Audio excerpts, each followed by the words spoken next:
I never knew it until I saw it, and I was like, yo, you super emotional. That's sweet on you. That's sweet on YouTube. That's sweet when you're talking to 10,000 people, but when you one-on-one with your girl, that's too much energy. And you gotta pull it back. So when I took the test, I saw my girl a 99D, which means when you start coming at her like that, I had one thing I couldn't overcome, but when I got the test, I saw what I was doing wrong. Listen to me very closely. You keep saying you ain't on the next level because of the economy. You keep saying you ain't on the next level because of racism. You keep saying you ain't on the next level because it ain't the season. You keep saying you ain't on the next level because they don't love you. You keep saying you ain't on the next level because the opportunity ain't there. The truth of the matter is that you ain't there because you ain't there. I could have fixed this years ago, but I didn't know it was a problem. But that's why it's important to do professional development. I spent money to get this after I got my PhD. Because I wanted to get better because it wasn't working. And although we might not have argued, it might have been like once every 3 months. But let me tell you something. When you don't argue for 3 months, that day you do argue, it negates everything. It tears everything up. And I was tripping because I was like, it ain't fair for you to tell me not to be emotional just because you ain't emotional. But it was like, Eric, it doesn't matter. Do you want this marriage to work or not? And there's some of you, you know what you want. You know what you want, but you are not personally willing to do the work it takes to get it. What you're trying to do is do what you've done on this level and get the next level. You're trying to do exactly what you're doing on this level. You're like, I'm getting up every day. I'm putting in 2.5. I'm putting in 3, and I'm not getting the opportunity. The opportunity might require 3.5.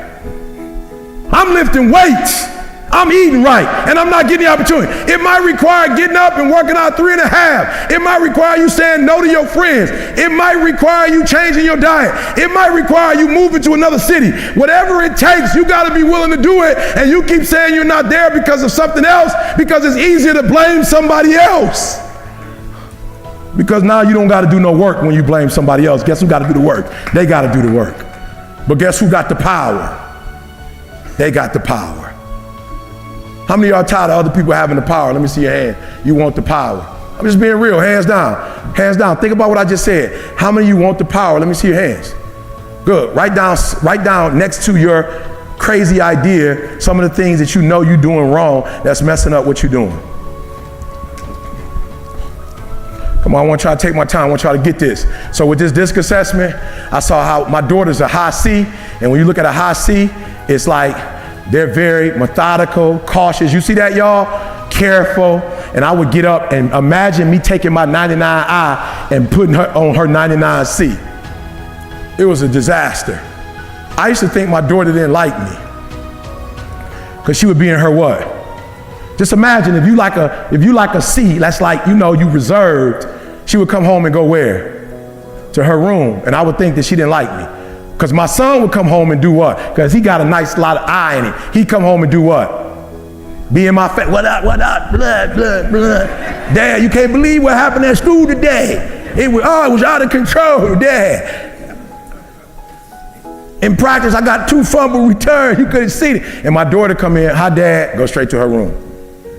And I'm like, yo, what's up? Took this test and realized, oh, it's not that my daughter, because I'd be like, you want to go on a trip? She like always say no. And I'm like, why she don't ever want to go nowhere with us? And I didn't realize she don't want to go nowhere with us because she want to do her schoolwork because she in school. My son in school, I'm like, yo, son, I just got a gig with the Pacers. You want to roll? He like, let's go. He ain't said nothing about I got class. My man like, when we leaving?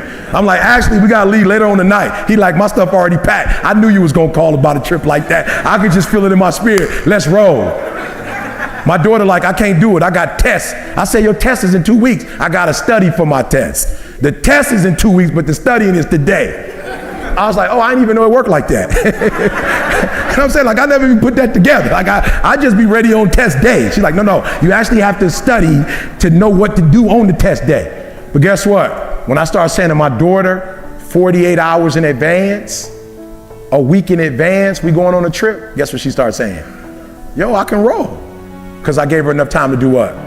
Plan. So it wasn't nothing personal. I was treating her like she was an I when she was a C. Does that make sense? Look, you got some changing to do. If I don't get to no other slide, you got some changing to do. And I'm telling you, the reason why I'm leaving corporate and going to schools, because it's easier to help a doggone middle school kid change than a grown man. It's hard changing grown men. I'm talking about hard. I'm like, yo, my ratio gonna go up. I'm gonna be a legend if I go to middle school. I'm gonna be a legend. Like Eric came in, talked to 100 kids, 98 got changed. He's a legend. My average gonna go up. Dealing with grown men, I talk to 10 grown men, they listen to me very closely. A lot of times when I counsel grown men, first and foremost, they don't want counseling. They want me because I'm anointed to co-sign what they doing. That's it. They like, E.T. got a relationship with God. If E.T. say it's cool, then it's cool. And I refuse to do it. Like, look, people call me, E, can you marry me? How can I marry you when you already married? You calling me to marry you, you already made a decision. I can't marry if you made a decision. I need to counsel you first to see if y'all even need to be married. What if I say no? I don't think God told me y'all ain't compatible. But here's what they do, because they slick. They know I like to counsel. So they call like, E, we want to get counseling so you can marry us. How would I know if I need to marry you until I counsel you? Oh no, you could counsel us, but we're going to get married in a year. I can't do that. I have to counsel you first and then tell you, but what you want me to do is you want me to co-sign a decision you've already made without even praying about it. That's what grown people do. You already made up in your mind. You done brought I want married counseling. I come to you and your wife, hey, E, do me a favor. What you telling me to do is say, I'm paying you, tell her she's wrong and I'm right.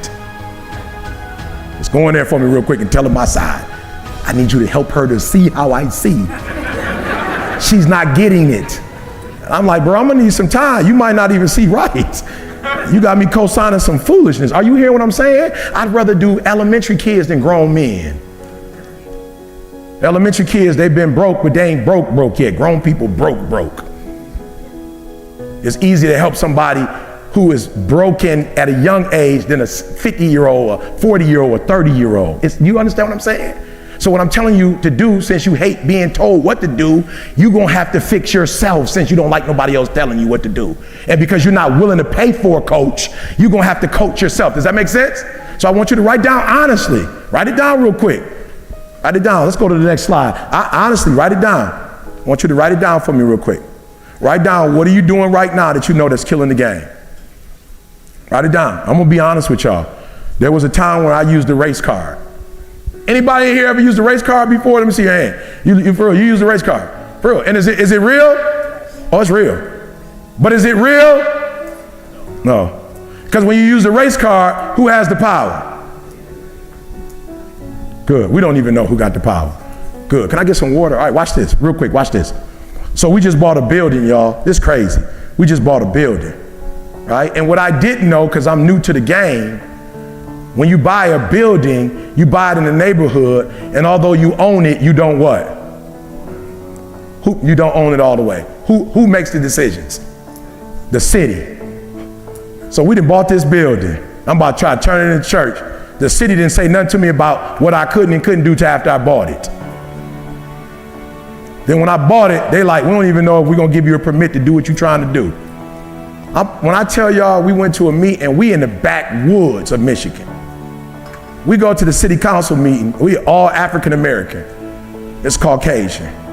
We get in there, I promise you. My church every month, guess what they doing? They crying because things didn't work out. They crying is what? It's race. We black. They don't want us out here. All right, and I was like, well, that's good, but we bought the building, so we're gonna have to figure this out. I'm just saying, if that's the truth, that they don't want us out here, then we stuck, right? So I was like, y'all, we can't keep playing the race card. We gotta find out what's going on. So we had one of the dudes from the city come up to the building, and my man went off on my contractor from the church. He went off. My contractor called me like, yo, bro, you better get up here real quick, because we ain't never gonna be able to get a church. I'm about to knock my man out. I don't know who my man think he is. Right? So I get up there, right? And I see him, an old white dude. Like, he might have been back like when it was like colored water fountains. He might have been back then. He was on it. Right? But I told my boy, I was like, yo, we can't go there. And I sat down and I did my homework, and I went and I studied. Keep going for me. I studied. Oh, don't worry about that. I went to one with the 1% with the poverty board. I went and I studied, y'all. I studied my hookup, right? And what I found out was, it is because they're white, but it has nothing to do with color. It has everything to do with preference. I want to go slow. I want to make sure you hear what I'm saying. It has nothing to do with color, meaning that they're white, but it has something to do with the fact that they're the city and they do ordinances. So when you're in a city and you do ordinances, you wouldn't be a D and I S, you would be a C.